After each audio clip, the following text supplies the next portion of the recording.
अस्सलामुअलैकुम स्टूडेंट्स, उम्मीद है आप सब के सब खैरियत से होंगे। क्लास 10 AQB पास पेपर सॉल्विंग वीडियो सीरीज की एक और वीडियो के साथ आपके सामने हाजिर हूँ।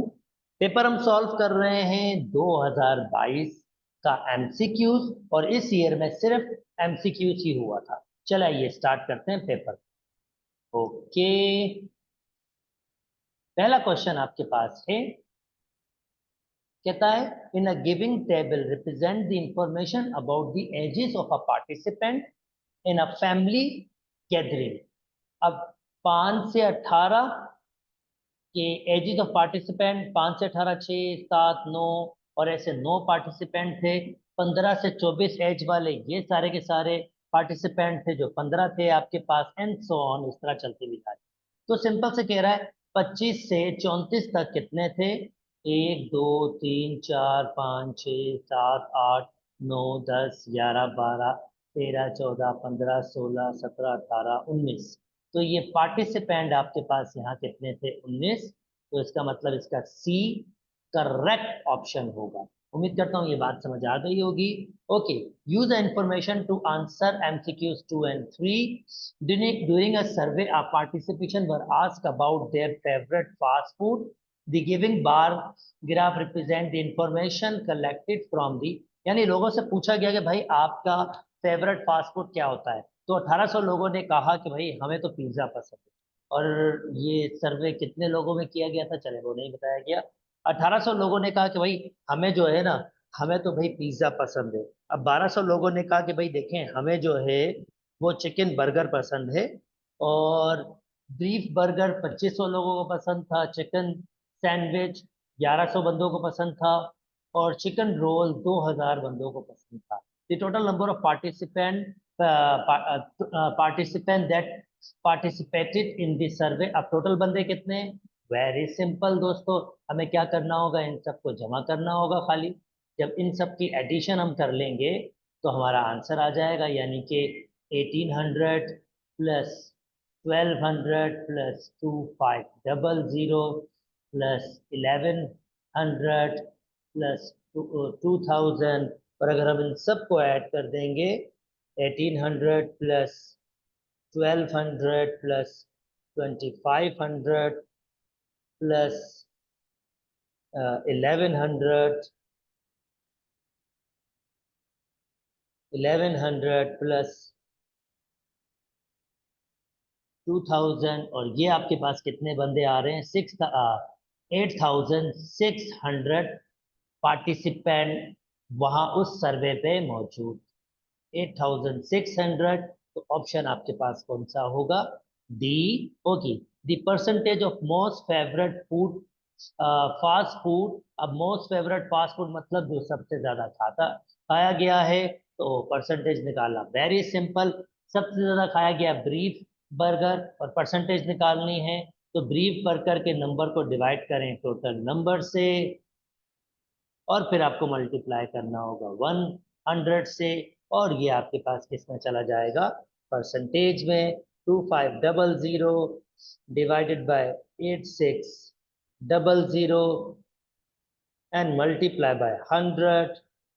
तो जनाब ये 29.06 या अप्रोक्सीमेट 29 ही आप कह सकते हैं।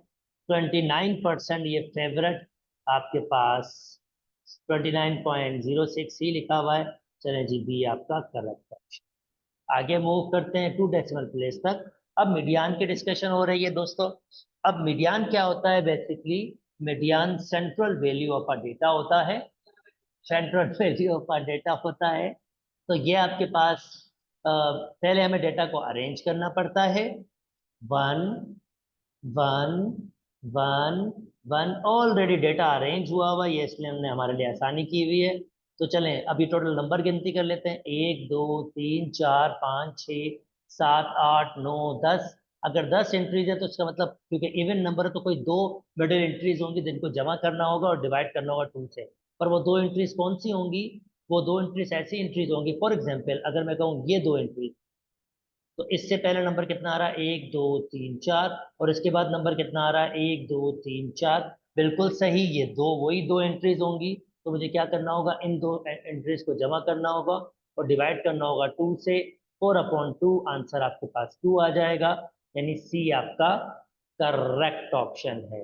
अच्छा भाई, अब स्टैंडर्ड डेविएशन आपको फाइंड करना होता है, तो स्टैंडर्ड डेविएशन का फार्मूला होता है radical summation X square upon N minus summation X upon N whole square.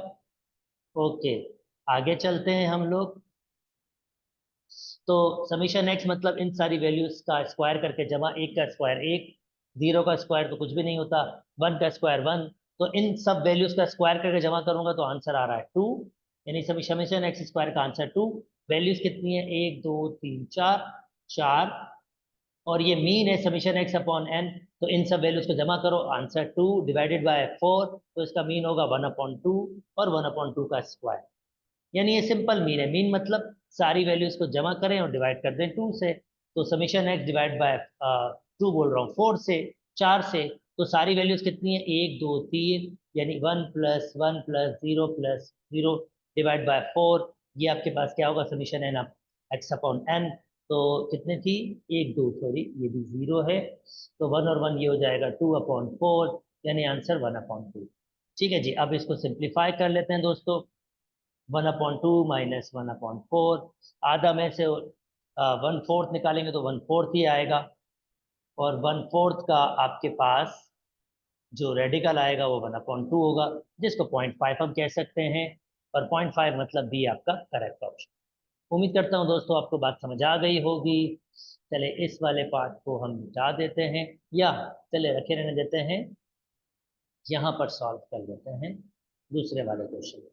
कहता है the average of, that means A plus B plus C plus D, चार नंबर हैं, द एवरेज मतलब A plus B plus C plus D, तो 4 से divide, इसकी average m है, तो फिर मैं कहूँगा a plus B plus C plus D की एवरेज हो जाएगी m+4। अब कहता है इसकी एवरेज, इसकी एवरेज बताएं, तो इसकी average a minus X plus B minus 2x plus C plus X plus D plus 2x, इनको क्योंकि चार वैल्यूज हैं, 1 2 3 4, डिवाइड 4 से करेंगे, थोड़ा अरेंज कर लेते हैं, ए बी सी डी को एक साथ रख लेता हूँ, a plus B plus C plus D, और माइनस एक्स, ये -2x+2x कैंसिल हो गया, माइनस एक्स और प्लस एक्स कैंसिल हो गया, डिवाइडेड बाय 4 आपके पास होगा, और जनाब इंटरेस्टिंग चीज, a plus B plus C upon 4 हमारे पास m के बराबर ही था, तो ये इसका आंसर इंटरेस्टिंगली m ही है। आई होप दोस्तों आपको बात समझ आ गई होगी।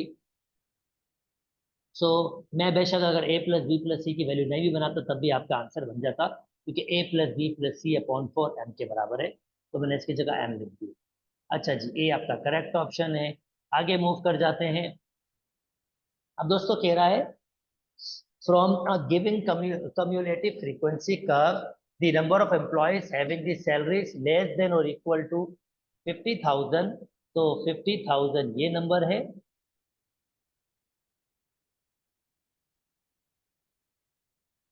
और जनाब इससे यहाँ आएंगे तो ये 45 ही है आपके पास, तो जो उससे 50,000 सैलरी, उसमें कितने बंदे हैं, वो बंदे बेसिकली 45 आपके पास है, यानी सी आपका करेक्ट ऑप्शन। चलें जी, आगे मूव कर जाता हूँ। कहता है the range of a data A 8 11 11 12 13 B and 12 12 13 and B is 12, तो रेंज कितना दिया हुआ है, 12 दिया हुआ है। If the data is ascending, यानी ऑलरेडी असेंडिंग ऑर्डर में लिखा हुआ है, यानी A 8 11 11 12 13 एंड B। अब इसकी रेंज ली गई है, रेंज कैसे निकालते हैं, लास्ट नंबर को फर्स्ट नंबर से माइनस करते हैं, तो रेंज आपके पास उसने ऑलरेडी कहा है कि 12 के बराबर, रेंज 12 के बराबर है, तो कह रहा है ए और बी में रिलेशन क्या है, मैं बी को ए से माइनस करूंगा तो आंसर 12 आना चाहिए। ओके दोस्तों, आई होप दोस्तों आपको बात समझ आ गई होगी। चलो जी, नेक्स्ट मूव कर जाते हैं। कहते हैं कि ए power n minus one A N और ए एन प्लस वन, मैं आपको इसको ऐसे समझाता हूँ, जैसे फॉर एग्जाम्पल 4 पावर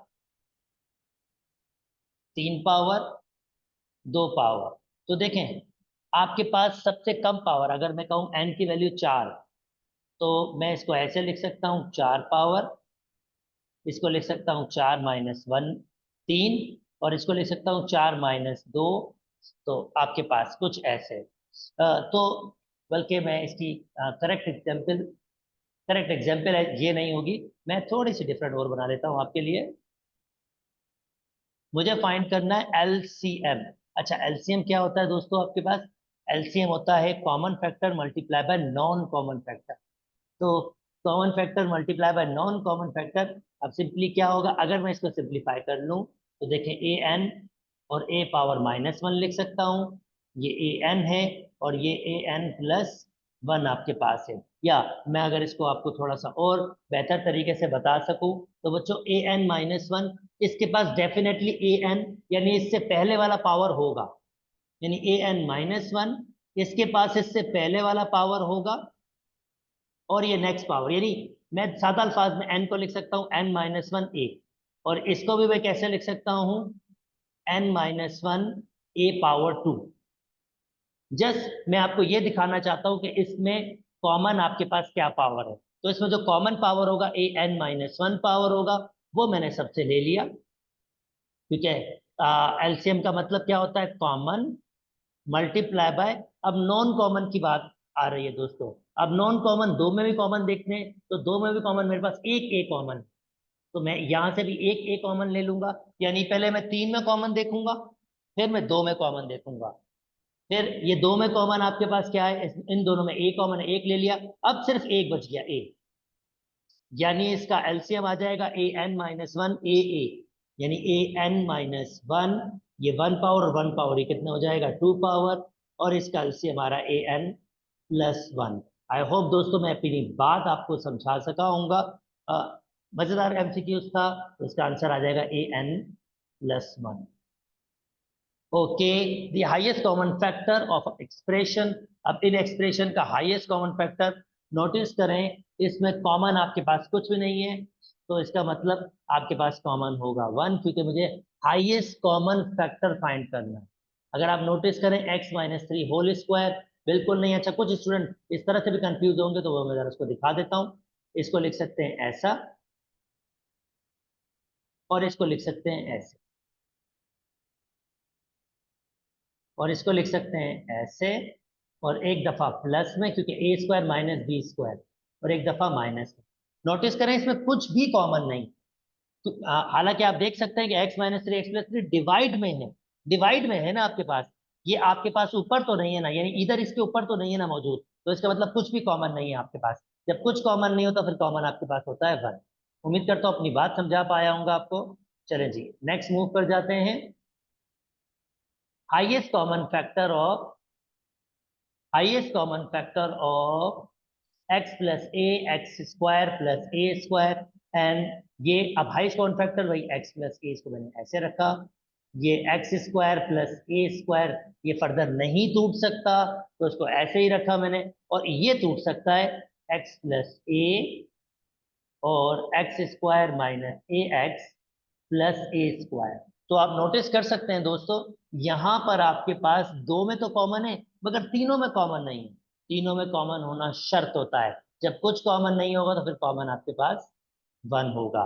तो हाईएस्ट कॉमन फैक्टर तीनों का आपके पास 1 होगा। हाँ, अलबत्ता अगर दो की बात करता पहले और आखिरी, तो x प्लस ए, पर क्योंकि मुझे तीनों का हाईएस्ट कॉमन फैक्टर फाइंड करना था, तो फिर तीनों का आपके पास 1 होगा। जैसे फॉर एग्जाम्पल अगर तीनों का कॉमन होता, फिर मैं दो में कॉमन देखता, पर पहले शर्त यह कि तीन में कॉमन तो होना जरूरी है, तो इसका आंसर ए आपके पास होगा। अच्छा जी, नाउ एक्स, नेक्स्ट मूव कर जाता हूं। ऊपर कॉमन आपके पास x है, x प्लस बी, नीचे कॉमन आपका कुछ नहीं, पर इसको लिख सकता हूं एक दफा प्लस में, एक दफा माइनस में। दोस्तों आपको आई होप याद हो, ए स्क्वायर माइनस बी स्क्वायर बराबर होता है ए प्लस बी और ए माइनस बी, और आप देख सकते हैं इसमें ये ए की वैल्यू ये है एक्स स्क्वायर, और बी की वैल्यू आपके पास बी ही है। तो मैंने सिर्फ क्या किया, एक दफा इसको प्लस में लिखा है और एक दफा माइनस में। ओके दोस्तों, ये प्लस वाला cancel, X upon X minus B आपका आंसर डी करेक्ट ऑप्शन है। ओके, ऑन सिंप्लीफिकेशन, अभी जो इसको सिंप्लीफाई करना है, ओके दोस्तों ये देखिएगा, 4x-4 टू x-4, दोनों में पहले मैं कॉमन ले लूंगा, 1/2, x-4 दोनों में कॉमन है, तो दोस्तों 1 और ये 4 का 2 बच जाएगा, यहाँ पर x-4 निकाल दिया गया है, तो यहाँ बचेगा 1/2, और ये पूरा बेटो, ये पूरा का पूरा आपके पास मैंने कॉमन लिया, यहाँ बचेगा 1। ओके, 1/2 x-4, अब ये आधा में से एक निकालेंगे, आधा बचेगा, पर माइनस का, यानी 0.5 से -1 से आधा निकालेंगे, पर माइनस आधा बच जाएगा, दैट मीन्स माइनस का बच गया, और इसको अगर हम सिंप्लीफाई करेंगे दोस्तों, तो -1 अपॉन ये आपके पास 2 से मल्टीप्लाई हो जाएगा, तो ये हो जाएगा 4x-2, और देखिए ये बी आपका करेक्ट ऑप्शन है, ये माइनस यहाँ दिया गया। चलें जी, ठीक है जी, आगे मूव कर जाते हैं दोस्तों। नेक्स्ट कहता है आपके पास the highest common factor and the least common multiple of two algebraic expressions is a। तो भाई हमें पता है highest common factor and least common multiple आपके पास बराबर होता है polynomial 1 multiply by polynomial 2।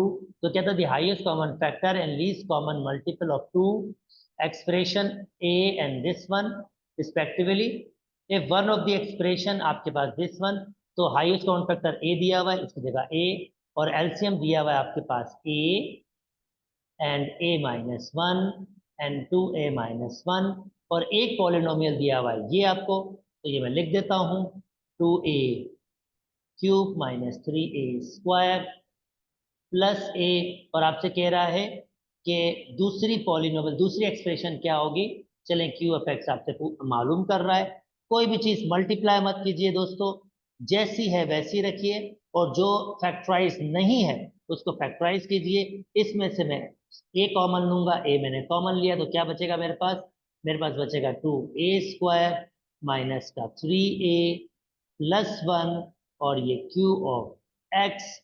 अच्छा दोस्तों, अब फर्दर एक ए से मैं एक ए कैंसिल कर सकता हूँ, रिमेनिंग बचेगा मेरे पास a-1 और 2a-1। अगर मैं ये मल्टीप्लाई करूं, मुझे ऐसा लगता है कि ये बन जाएगा, या मैं मिल्टन ब्रेकिंग करूं इसकी, तब भी ये इन दो ब्रैकेट्स में टूट जाएगा। जैसे मैं इसकी मिल्टन ब्रेकिंग कर लेता हूं दोस्तों, 2 1 जा 2, तो इसका मतलब 3 को तोड़ूंगा 2a-1a, 2 1 जा 2। उम्मीद करता हूँ मिल्टन ब्रेकिंग आपके पास क्लियर होगी, नहीं तो मेरी रेफरेंस वीडियो ऑलरेडी आपके पास चैप्टर वाइज वीडियोस बनी हुई हैं दोस्तों। अगर आपको कोई भी चैप्टर को तफसील से पढ़ना हो या देखना हो, तो इस वीडियो के लिंक में मैंने ऑलरेडी शेयर किया है प्लेलिस्ट, आप चाहें तो वहां से वो कंप्लीटली देख भी सकते हैं। अच्छा जी, ये ऐसे आ गया क्यू ऑफ एक्स, आ जाता हूँ a-1 2a-1। ओके दोस्तों, यहाँ पर 2a कॉमन ले लिया, तो a-1, यहाँ -1 कॉमन ले लिया, a-1, और ये q ऑफ x मुझे फाइंड करना है। ओके, अच्छा a-1 2a-1, अगर फर्दर कॉमन लूंगा तो a-1 कॉमन आएगा, और 2a-1 ये फर्दर कॉमन आ गया। एक्चुअली मैंने आपको दिखाना था, ये चीज इससे कैंसिल हो गई, ये इससे कैंसिल, तो q ऑफ x सिंपली आपके पास क्या है, a। तो q ऑफ x a है, ये लंबा चौड़ी सी कैलकुलेशन आपके पास थी। उम्मीद करता हूं दोस्तों आपको बात समझ आ गई होगी। अच्छा जी, इसमें बनाना है स्क्वायर रूट, और स्क्वायर रूट के लिए मैं ये लाइन लगा देता हूं ताकि आप सोल्यूशन को भी देख सकें। अब स्क्वायर रूट बनाना है बच्चों, तो स्क्वायर रूट का मतलब होता है मुझे क्या बनाना होगा, मुझे बनाना होगा a², मुझे बनाना होगा 2ab, और मुझे बनाना होगा b², जो बराबर किसके होगा, जो बराबर होगा a + b होल स्क्वायर। यहाँ माइनस हो सकता है, तो फिर यहाँ माइनस आ जाता है, तो पहले तो मैं थोड़ा सा इसको अरेंज कर लेता हूँ। x⁴, ये माइनस का 16x² को इधर ले आता हूँ, और 64 को, तो भाई a² b² पहले बना लेता हूँ, ये मेरा a² बन गया, और थोड़ा जगह छोड़ के 64 का बन रहा है, ये मेरा b² बन। अब फार्मूला होता है 2ab, क्योंकि माइनस है तो माइनस 2a की वैल्यू मेरे पास x² है, और b की वैल्यू 8। नोटिस करें 2 8 जा 16 ऑलरेडी बना हुआ है, इसका मतलब ये तीन टर्म परफेक्ट स्क्वायर की टर्म्स थी जो ऊपर दी हुई थी। A square minus 2ab plus B square, चले इसको बंद कर दे तो ये हो जाएगा A square A minus B whole square बंद करना है तो ए बी की वैल्यू -8 होल स्क्वायर।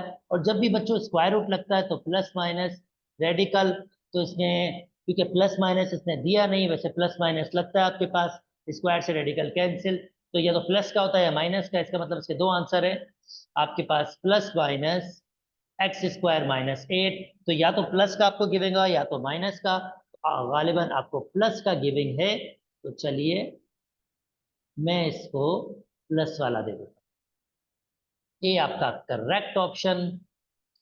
ठीक है, चलें जी आगे चलते हैं दोस्तों।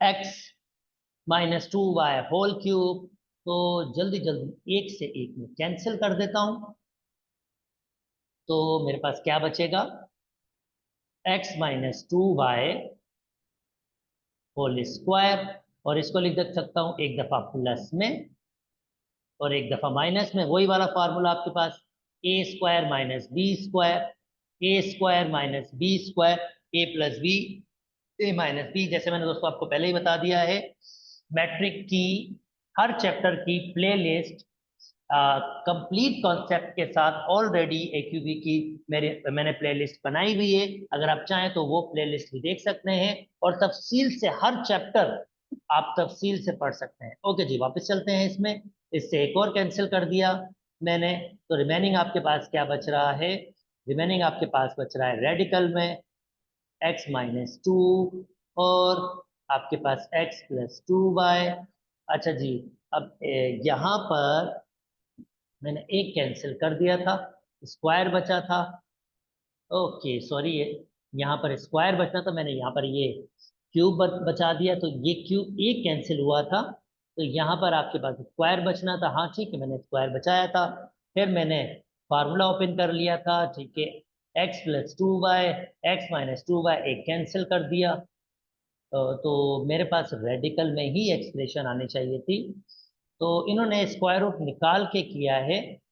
अच्छा, ये वैसे ये तो कैंसिल आउट हो जाने चाहिए थे, आई होप मैं क्वेश्चन को ठीक देख पाया हूँ। ओके सॉरी दोस्तों, मैंने स्टार्ट में एक छोटी सी मिस्टेक की थी, मैंने क्या किया था, x+2y को x-2y से कैंसिल कर दिया था, ऐसा बिल्कुल नहीं होगा, ऐसा बिल्कुल नहीं होगा। चलें जी करेक्ट सोल्यूशन वापस देख लेते हैं, तो x-2y इसको मैंने ऐसे ही रखा, तो ये हो जाएगा x+2y, और इसको लिख सकता हूं एक दफा प्लस में x+2y और एक दफा माइनस में x-2y।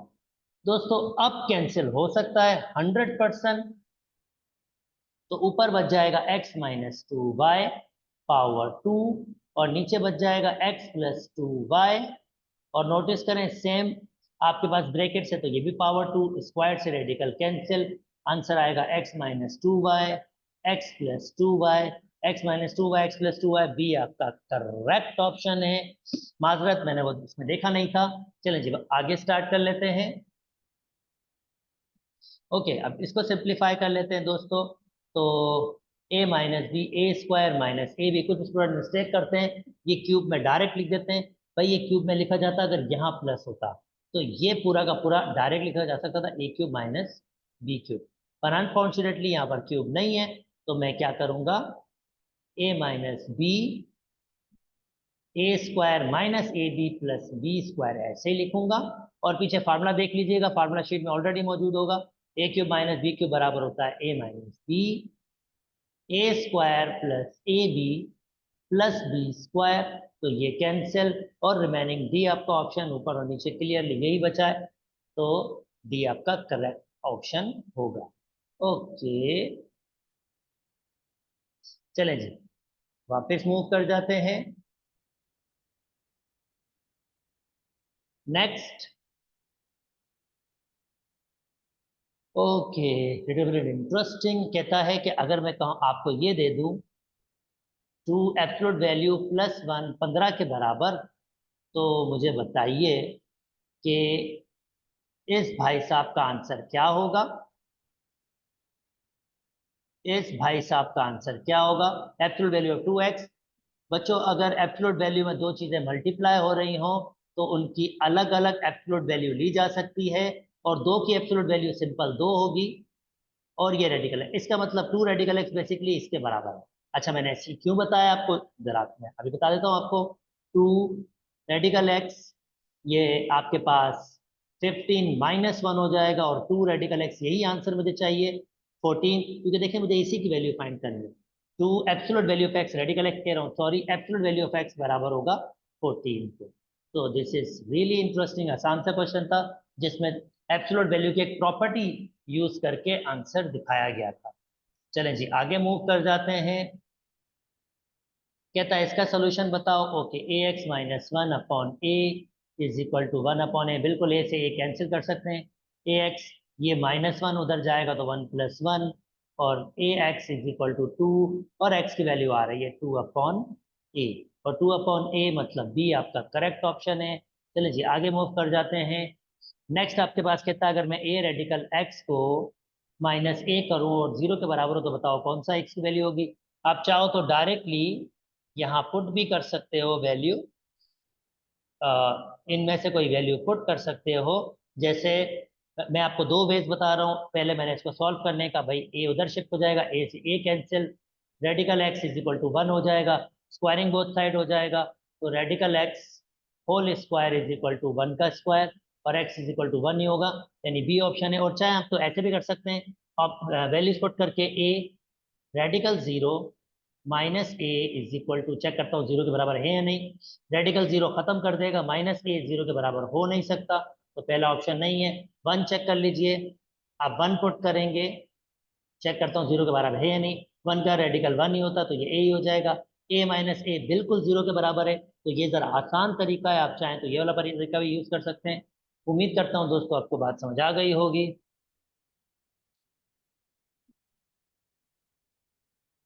Okay, next, if two times a number exceed the number, if two times a number exceed the number by 3, then the number will be, कहता है अगर 2 times एक नंबर x बढ़ गया है, 2 times a number, 2 times a number exceed the number by 3, okay exceed the number by 3, तो कहता है then which, then the number will be, अब बेसिकली इसका आइडिया क्या है, मैं आपको आइडिया बता देता हूं।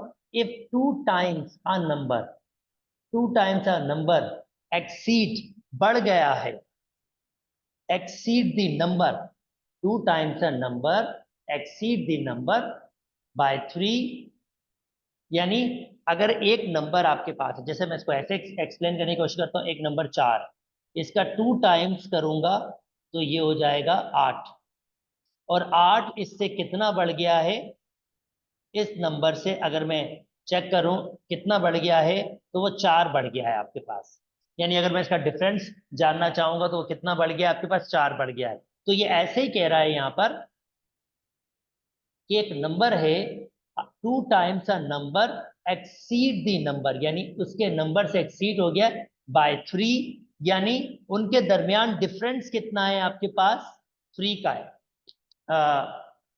इस नंबर में और 2 टाइम्स ऑफ अ नंबर में जो डिफरेंस है वो आपके पास 3 है, तो कह रहा है आप बताएं एक्स की वैल्यू क्या होगी। एक्स को इधर ले आए, ये हो जाएगा 2x - x is equal to 3, और x इज इक्वल टू आपके पास हो जाएगा 3, और ये डी आपका करेक्ट ऑप्शन है। आई होप दोस्तों आपको बात समझ आ गई होगी। इस मैं एक बार फिर कोशिश कर लेता हूँ थोड़ी सी आपको इसको हेल्प आउट करने की।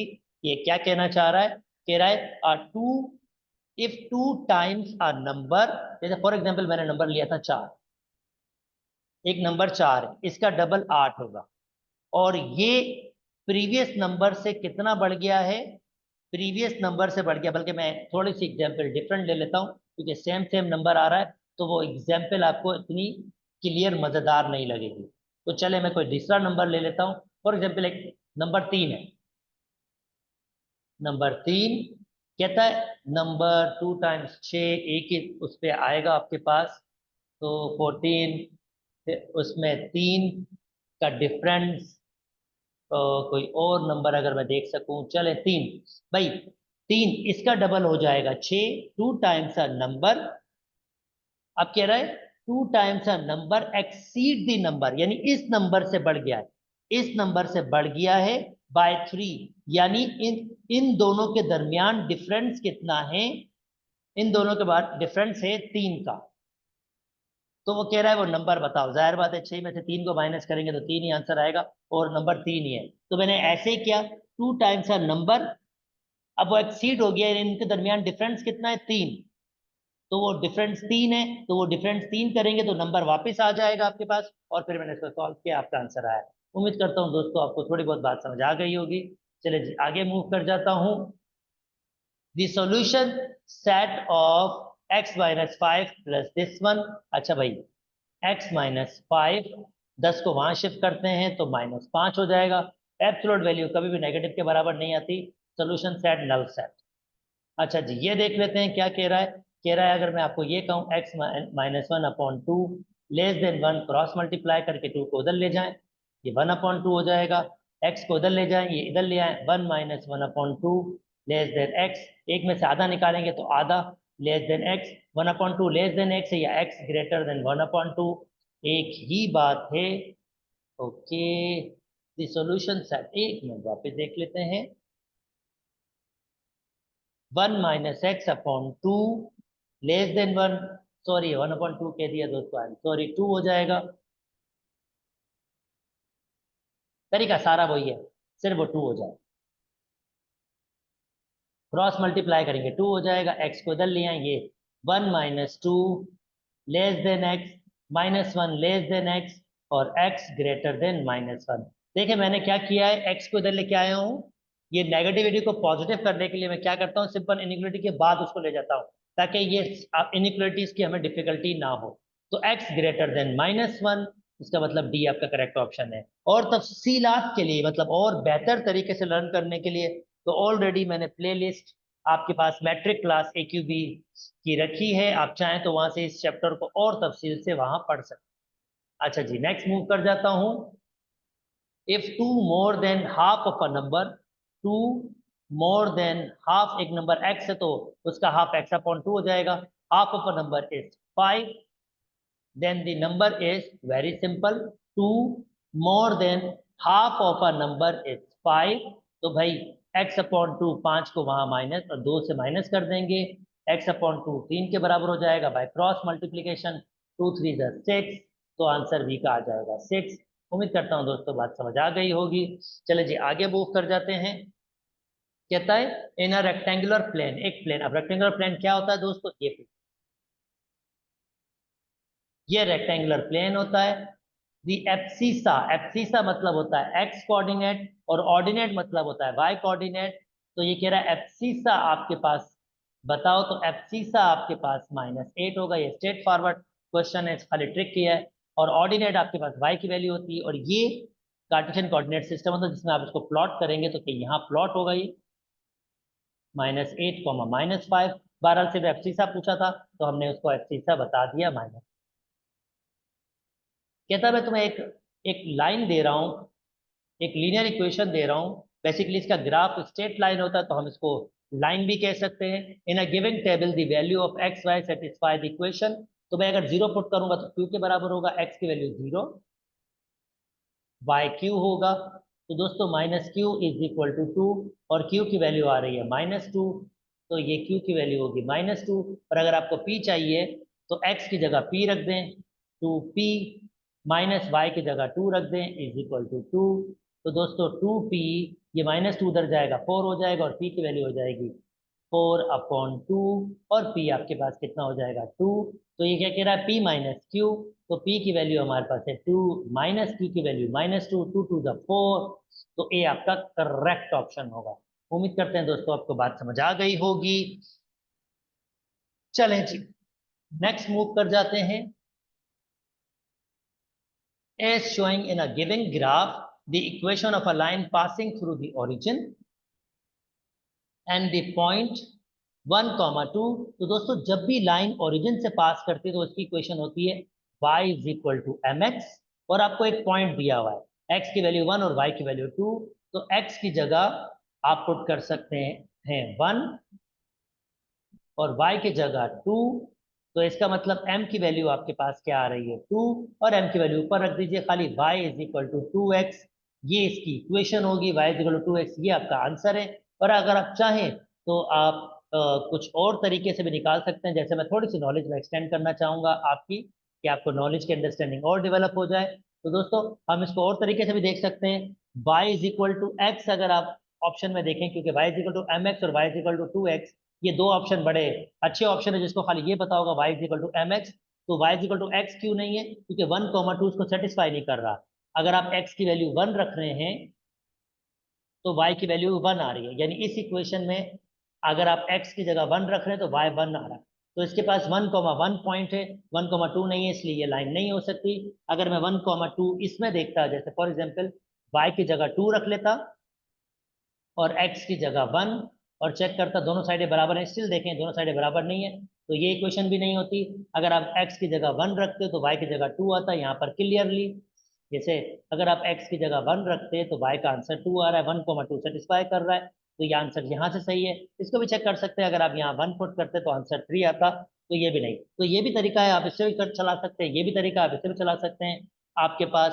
सो there are so many ways. तो मैंने कुछ तरीके आपको बता दिए ताकि आप कोई भी यूज कर सकते हैं। ओके, नेक्स्ट आपके पास कहता है which of the following point lies on a line giving by the equation. ये यानी कौन सा पॉइंट इसको सेटिस्फाई करेगा। 1,1 पुट करते हैं, 2 1 -1 चेक करते हैं आंसर बनाता है 1 -1, बिल्कुल नहीं जी, सॉरी 2 -1, 2 -1 और 2 -1, 1 इज इक्वल टू 1, बिल्कुल बिंगो 1,1 इसका आंसर है। यानी मैं 1,1 पुट कर रहा हूँ तो आंसर 1 के बराबर आ रहा है। तो इसने कहा था which of the following point लाए, तो भाई ये वाला पॉइंट लाए कर रहा है, 100% ये वाला पॉइंट इस पे लाए कर रहा है। चले जी, ठीक है। और आप अगर आप ऑड वन आउट देखना चाहते हैं 2 और 1 चेक कर लीजिए, भाई x की जगह 2 पुट कीजिए और y की जगह 1, देखते हैं आंसर 1 आ रहा है। 4 -1 3, 1 के बराबर नहीं होता, और ऐसे ही बाकी ही आपके पास सेटिस्फाई नहीं होंगे। ओके दोस्तों, अगर लाइन आपके पास वर्टिकल लाइन होती है तो उसकी इक्वेशन होती है x is equal to some number, और वो नंबर उस लाइन का x कोऑर्डिनेट होता है, और इस लाइन पे एक पॉइंट दिया हुआ है -3। तो इसका मतलब इसकी इक्वेशन होगी x इज इक्वल टू -3 या x plus 3 is equal to 0। तो x plus 3 is equal to 0 जो ऑप्शन आपके पास बी है। उम्मीद करता हूं दोस्तों आपको ये बात भी समझ आ गई होगी।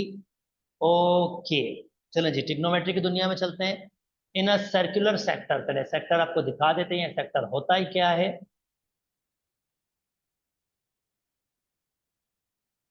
Circle,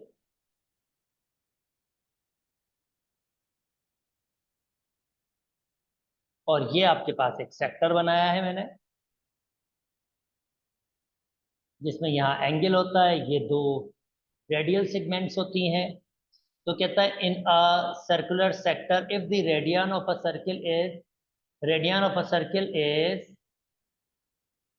if the radius of a circle, ये रेडियस होता है length, if the radius of a circle is half of arc length, जिसको यहाँ L से रिप्रेजेंट करते हैं या S से, ये कहलाती है arc length, ये कहलाती है arc length L, half of a arc length, then the central angle subtending, तो भाई फार्मूला होता है L is equal to R theta. तो L की वैल्यू दी हुई है 1/2, सॉरी एल एल रखा, आर की वैल्यू दी है 1/2 एल थीटा। और आप नोटिस करें दोस्तों, ये इससे कैंसिल हो सकता है by cross multiplication. I hope radius ही दिया हुआ था ना। If the radius of a circle is half of arc length, तो इसका मतलब होगा आर्क लेंथ डबल होगी, बिल्कुल सही। तो अगर मुझे थीटा, यहाँ पर मेरे पास 1 आ गया, अगर मुझे थीटा की वैल्यू चाहिए तो मैं क्रॉस मल्टीप्लाई करूंगा, 2 इज इक्वल टू थीटा, यानी ये रेडियन में होगा 2 रेडियन, थीटा आपके पास 2 रेडियन के बराबर होगा, यानी ए आपका करेक्ट ऑप्शन। अच्छा जी दोस्तों, आगे चलते हैं। सेक 30, मुझे ये दो ट्राइंगल्स याद हैं जिसकी बेसिस पे मैं वैल्यूज निकाल लेता हूं दोस्तों। पहली ट्राइंगल है आपके पास,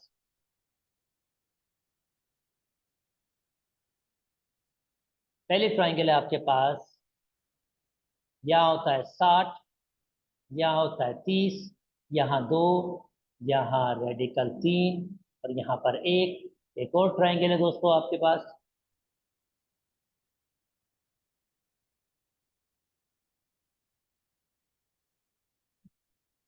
ओके, अब इसमें क्या होता है आपके पास, इसमें होता है 45, इसमें भी होता है 45 और इसमें होता है 90। तो ये होता है 1 और 1, ये होता है रेडिकल 2। अभी ये ट्राइंगल नहीं, क्योंकि 30 का आपको पूछ रहा है तो 30 वाली चाहिए। अगर आपको सेक 30 चाहिए तो आपको 1 अपॉन कॉस 30 चाहिए, क्योंकि कॉस का आंसर आप निकाल सकते हैं। चाहे तो आप सेक का भी निकाल सकते हैं, यहाँ पर ट्राइंगल मैंने दिया है तो चलो सेक 30 निकाल के सिखाते हैं आपको। अब 30 थीटा के अपोजिट परपेंडिकुलर होता है और 90 के अपोजिट हाइपोटेन्यूज। तो इस वक्त अगर 30 के रेफरेंस से देखेंगे तो 1 परपेंडिकुलर है और 2 हाइपोटेन्यूज। तो ये जो बेस है वो रेडिकल 3 है।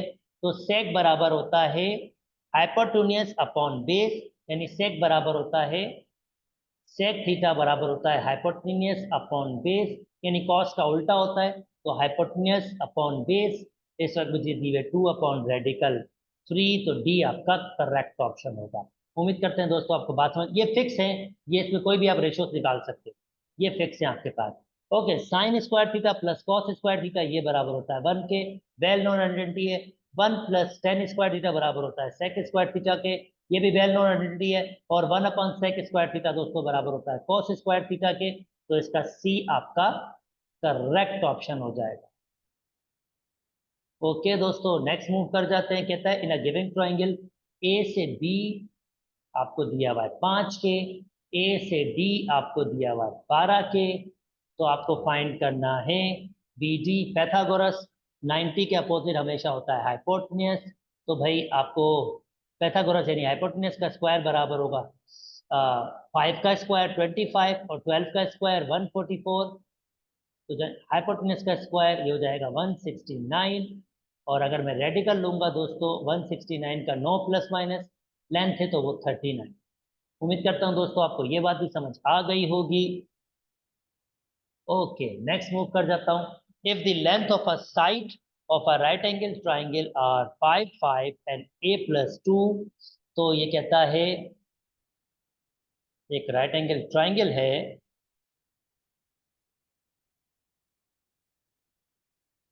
जो बेसिकली आइसोसेलेस भी है क्योंकि दो साइडें बराबर दी हुई है उसने।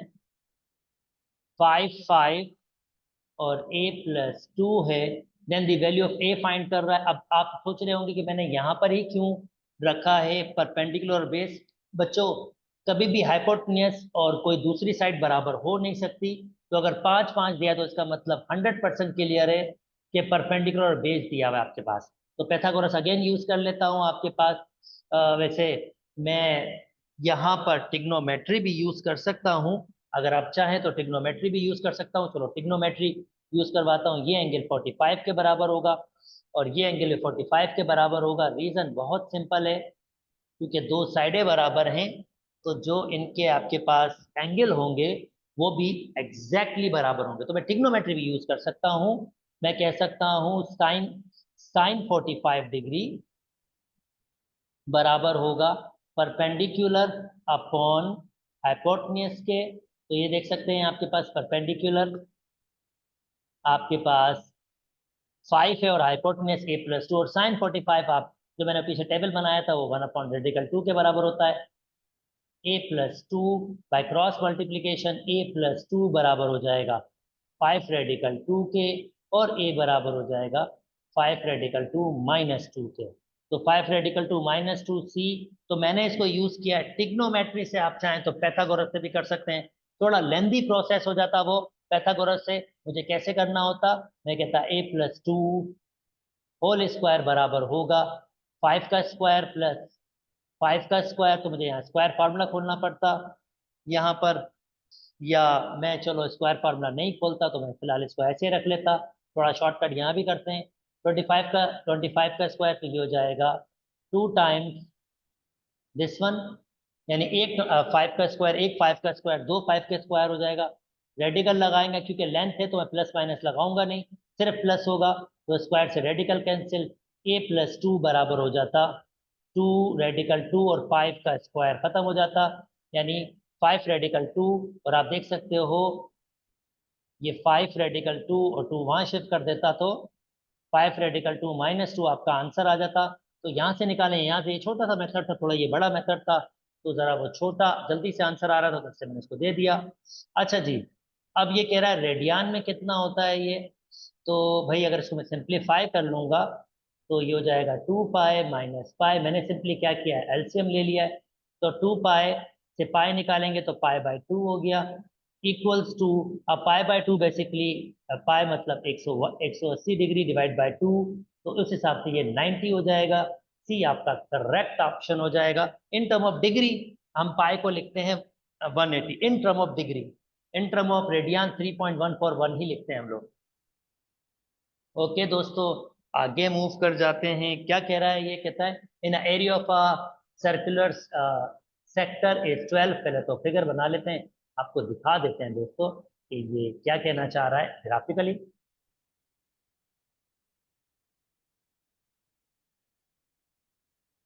ये मैंने एक सेक्टर बनाया, चलो फॉर एग्जांपल ये एक सेक्टर बनाया, the area of a circular sector, ये सेक्टर है, और इसका एरिया मतलब ये एरिया, दिस वन,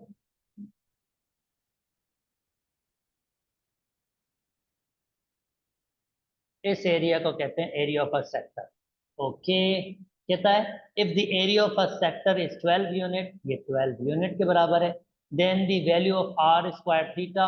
अच्छा, एरिया ऑफ अ सेक्टर दिया हुआ, एरिया ऑफ अ सेक्टर दोस्तों बराबर होता है 1/2 आर स्क्वायर थीटा, ये दिया हुआ है 12 के बराबर, 1/2 आर स्क्वायर थीटा, इसका फार्मूला लिख दिया, 12 को 2 को 12 से मल्टीप्लाई कर दिया, तो हो जाएगा 24 आर स्क्वायर थीटा, तो ये 6 12 C 24 स्क्वायर यूनिट के बराबर होगा। उम्मीद करते हैं दोस्तों आपको ये बात समझ आ गई होगी।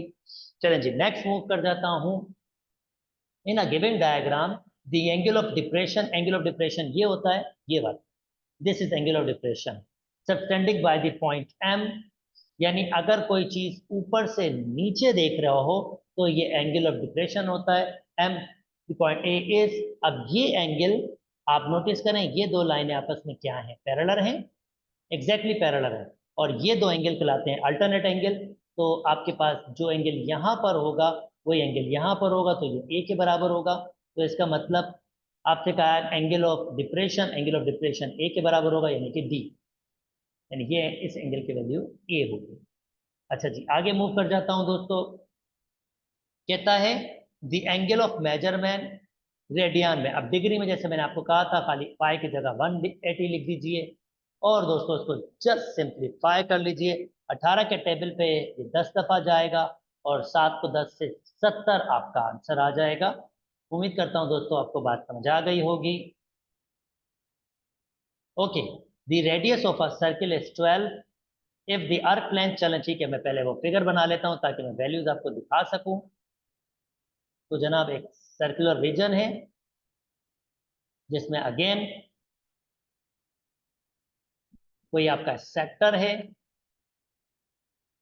ये सेक्टर है, if the radius of a circle, radius दिया हुआ ये 12, ये भी 12 होगा, if the length of an arc, यानी ये आर्क लेंथ होती है दिस वन, ये आर्क लेंथ है, तो कह रहा है if the length of a arc is half of its radius, तो ये अगर 12 है तो फिर ये 6 आपके पास होगी, देन द एंगल सबटेंडेड, ये एंगल मालूम करने की बात कर रहा है, angle subtended by the arc length, तो भाई फार्मूला आपके पास होता है arc length L is equal to R theta, कुछ बुक एक्स यूज करते हैं, कुछ बुक एल, जो भी यूज करना चाहें, एल की वैल्यू 6 है, आर की वैल्यू 12 है, थीटा डिवाइड कर देंगे, तो थीटा की वैल्यू एक्चुअली 1/2 या 0.5 रेडियन आ रही। ओके दोस्तों, उम्मीद करता हूँ आपको बात समझ आ गई होगी।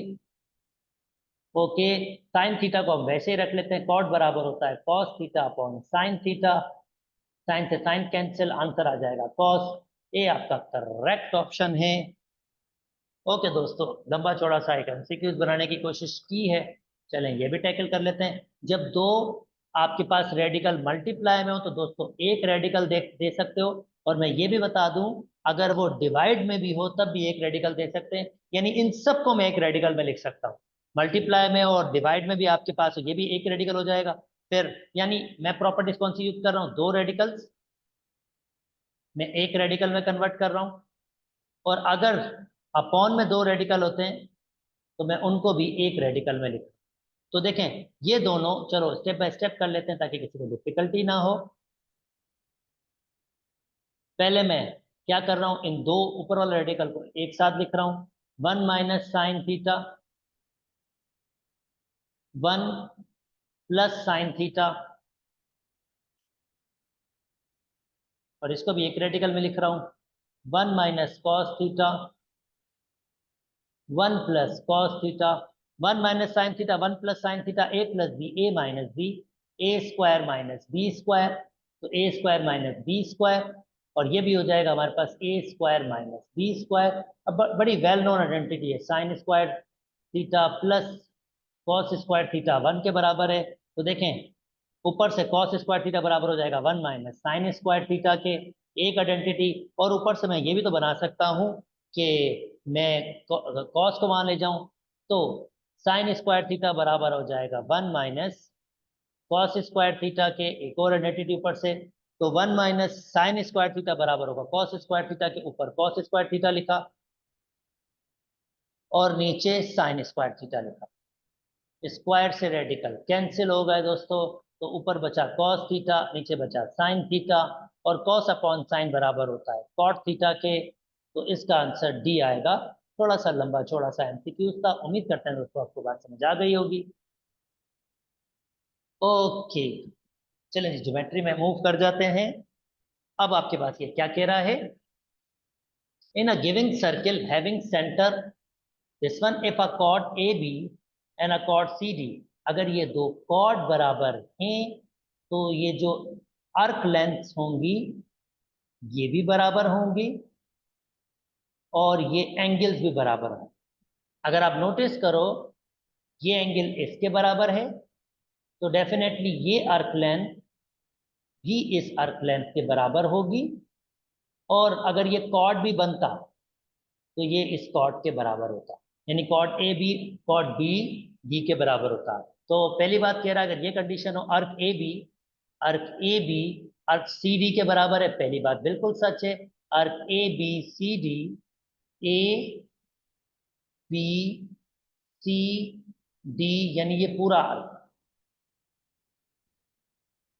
ए बी सी डी,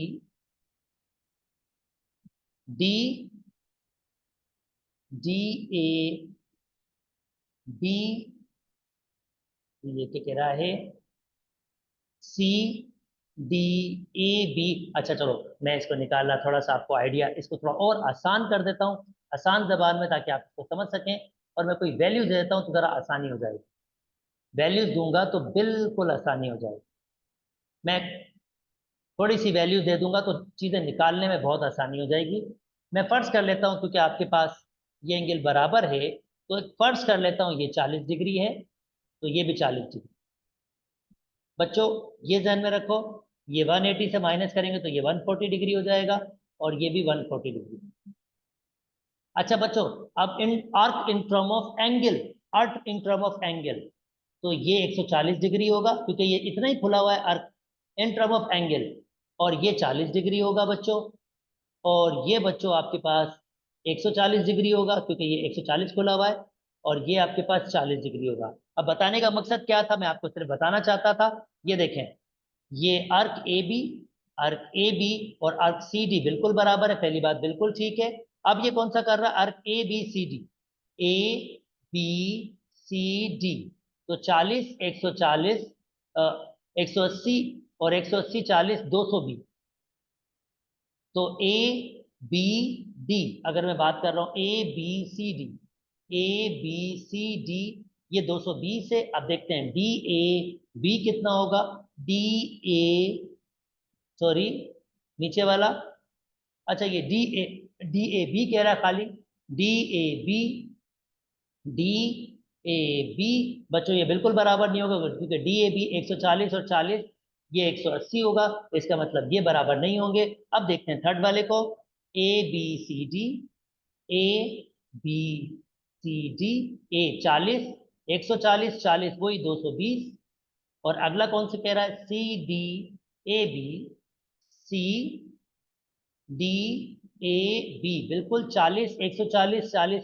वही 220 होगा, इसका मतलब ये भी बराबर होगा। तो फर्स्ट और थर्ड बराबर है दोस्तों, सी आपका करेक्ट ऑप्शन है। ये मैंने फर्जी वैल्यूज लिए, आप चाहे तो आप ले सकते हैं क्योंकि वैल्यूज सेम थी, तो हम ऐसा मैनिपुलेट करके आराम से इजिली तौर पर बना सकते हैं ताकि हम प्रॉपरली देख सकें। अच्छा जी, चलें जी आ जाते हैं। अब आपके पास ये साइक्लिक क्वाड्रिलेटरल है, अगर कोई 4 साइडेड फिगर सर्किल के अंदर बने, this one, this one, this one, this one circle के अंदर बने और चारों उसके वर्टेक्स सर्किल के पॉइंट्स हों, तो ये साइक्लिक क्वाड्रिलेटरल होता है। और इनके अपोजिट एंगल का सम आपके पास 180 होता है। Angle A plus angle C is equal to 180, angle A plus angle C is equal to 180, और angle B plus angle D is equal to 180।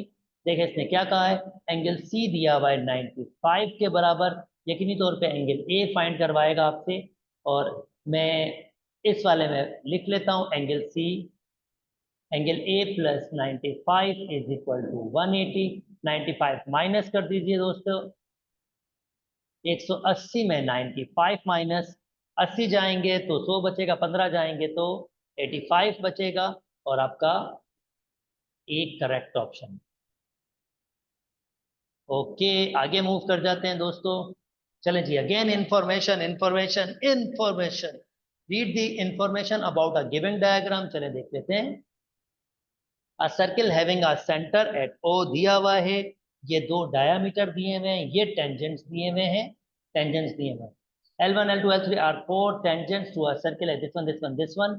ठीक है, तो अभी हमसे क्या कहना चाह रहा है पूछ लेते हैं।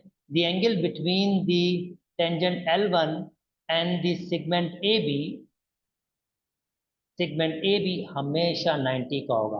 भाई अगर टेंजेंट है तो 90 का होना शर्त है। राइट एंगल, ये आपका राइट एंगल 90 का ही होता है, राइट एंगल का मतलब 90 डिग्री होती है। अच्छा इसने और भी सॉल्व करवाने हैं इसने हमसे इसी में, या एंड हो गया?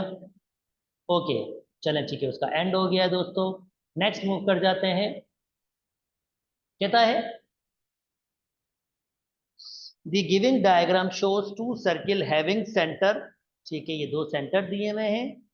कहता है if A C and C D and B D, A C ये लेंथ भी बराबर है और ये लेंथ भी, ठीक है, इसका मतलब अगर ए सी और डी बी बराबर है तो ये कॉन्ग्रेंट सर्किल है, क्योंकि डायमीटर सेम है तो सर्किल कॉन्ग्रेंट होगा। कॉन्ग्रेंट मतलब दो सर्किल का रेडियस सेम होना। तो ये क्या कह रहा है, then the distance between O O1 and O2, O1 and O2, चलें ये बताना मुश्किल नहीं होगा। इसने मजे की बात ये की है कि हमें दिया हुआ भी है, and the radius of each circle, radius of each circle is 3, तो ये 3 है, ये 3 है, ये 3 है, ये 3 है। और अगर मैं एक मजे का सर्किल आपके साथ शेयर करूं, आई होप मैं बना पाऊं, जो इन दोनों को टकराएगा।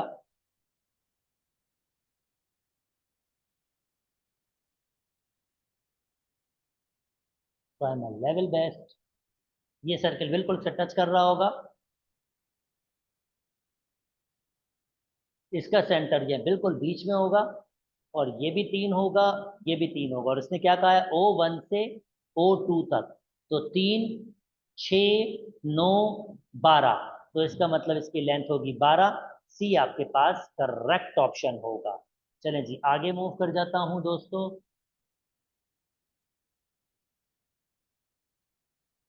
ओके नेक्स्ट आ जाता है आपके पास, इन a giving, in a giving diagram shows three circle, this one and this one, the radius of a circle having center, okay, the given diagram shows a circle having center भाई C1 इसका है, C2 छोटे वाले का, ये C3 है।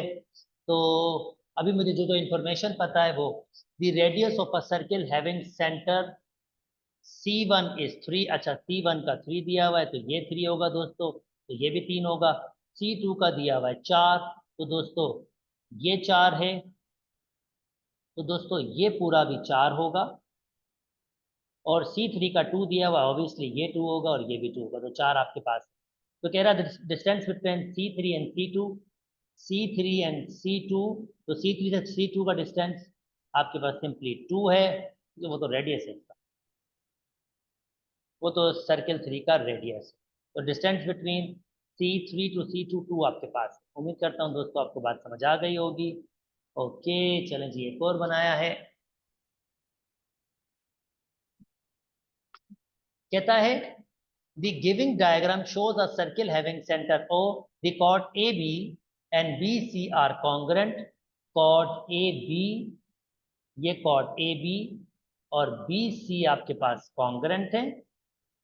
if the length of a chord AB A है तो BC भी A होगा आपके पास, AB और BC congruent है। then the sum of a length of DE and chord EF।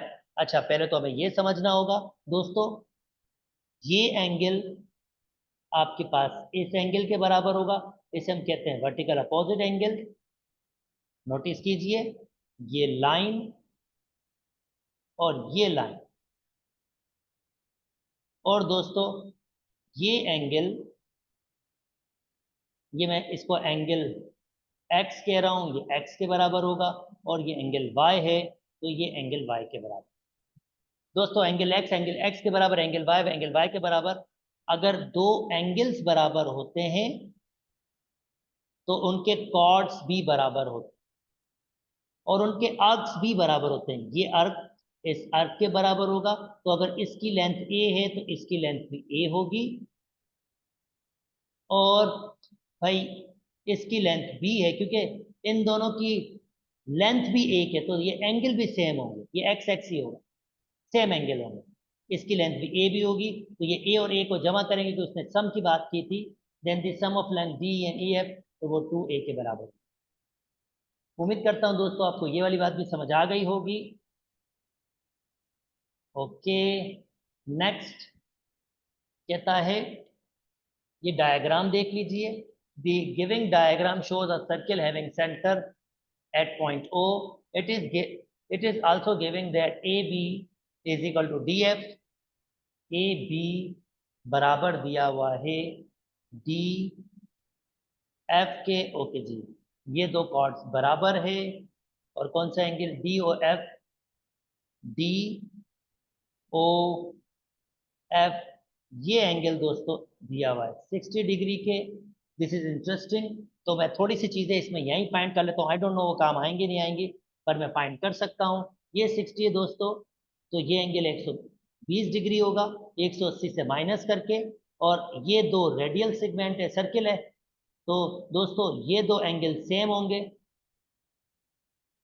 और मजे की बात ये दो एंगल भी सेम होंगे, तो ये एंगल आपके पास सेम होंगे। तो आपने जस्ट इनकी वैल्यूज निकालनी होगी।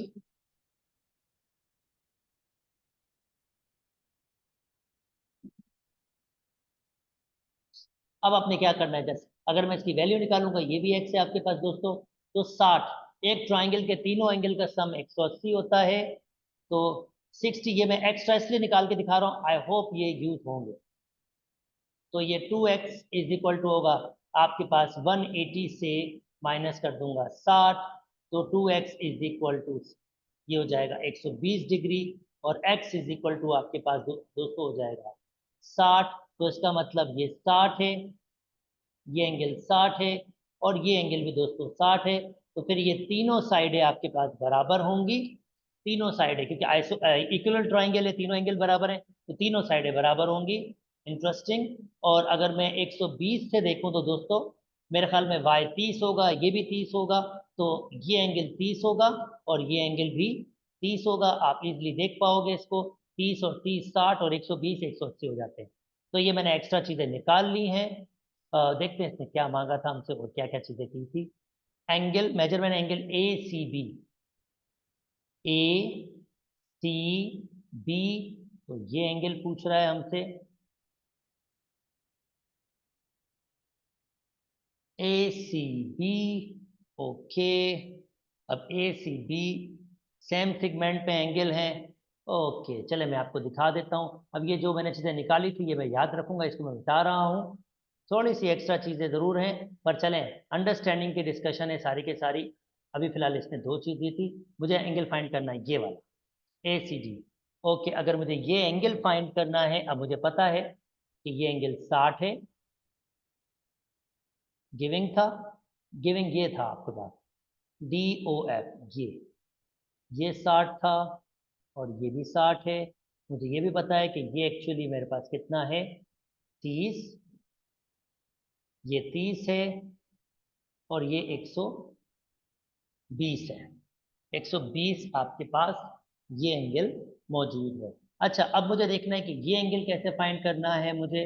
तो देखते हैं, ये सेगमेंट बराबर दी है। ओके, अगर दो सेगमेंट बराबर होती हैं तो उनके इंस्क्राइब एंगल भी बराबर होते हैं दोस्तों। ओके, ये तो बहुत ज़्यादा टेक्निकल हो जाएगा, बहुत टेक्निकल हो जाएगा आपके पास। अब चले मैं ये स्टेटमेंट आपको समझा देता हूँ। ये स्टेटमेंट क्या होता है, अगर दो कॉर्ड बराबर होते हैं,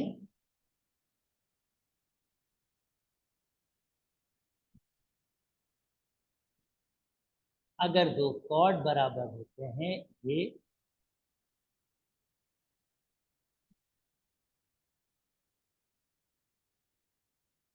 अगर दोस्तों दो कॉर्ड बराबर हो, जैसे ये कॉर्ड,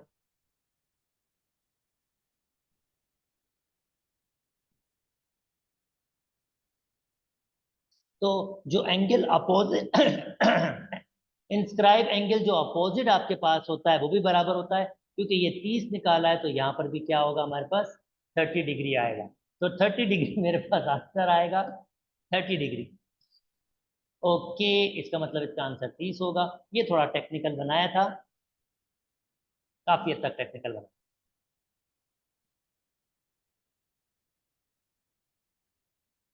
ओके, नेक्स्ट आपके पास A O F angle, I hope मैंने निकाल लिया हो। A O F angle 120 degree, 120 degree आपके पास ए ओ एफ मैंने ऑलरेडी निकाल लिया था, तो ये आपके पास 120 डिग्री है। उम्मीद करता हूँ दोस्तों आपको बात समझ आ गई होगी।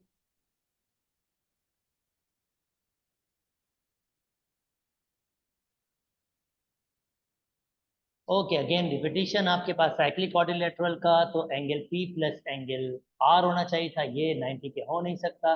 Angle P plus angle Q नहीं, एंगल आर होता तो 90 के 180 के बराबर होता। Angle P plus angle R, ये नहीं जनाब, एंगल पी प्लस आर 180 के, तो डी आपका करेक्ट ऑप्शन है। उम्मीद करता हूं दोस्तों आपको ये 50 एमसीक्यूज मेरे साथ सॉल्व करने में मजा आया होगा। अगर आपको तफसील से हर चैप्टर की वीडियोस देखनी है तो वो प्लेलिस्ट भी ऑलरेडी मेरे पास चैनल पे, इसी वीडियो के लिंक पे मैं आपके पास रख लूँगा। मेरी वीडियोस पसंद आ रही तो मेरे चैनल को लाइक कीजिए, सब्सक्राइब कीजिए और दोस्तों के साथ शेयर भी कीजिए। अपना बहुत बहुत बहुत ख्याल रखिएगा। अल्लाह हाफ़िज़।